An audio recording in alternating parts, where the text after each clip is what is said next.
How's it going, everyone? In today's video, I'll show you on how you can clip your desktop in Medal TV. Now, before, this used to be a paid feature, but today we are free to clip our desktop. It's extremely easy to do this. Basically, the first thing that you want to do is to know the hotkey for your clip key. So in my case, it's going to be this specific key right here. And then you can also manage or change the duration of your clip by clicking on this specific button. So in my case, I only set it to 15 seconds, but of course, if you want to customize this, you can just click on the last option, which is going to be customize.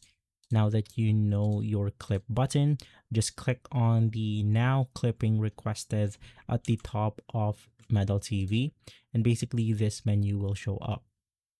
Just make sure that record with Medal TV is on.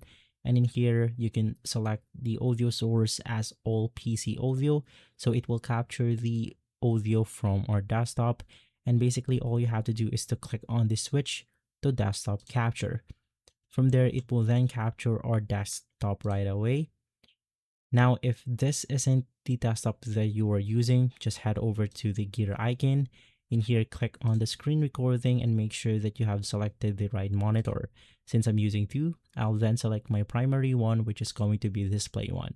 So if we navigate through our desktop right here, and let's say that we are doing something like editing videos, doing some stuff, some school or some work, and basically we want to clip our desktop, all you have to do is to press your hotkey. From there, it will say that screen recording saved. So to locate it, just head over to your clip library. And from there, this is going to be the desktop clip that we have captured. And so guys, if this video has been helpful, leave a like, subscribe, and follow Guide to Everything for more videos like this. And as always, thanks for watching.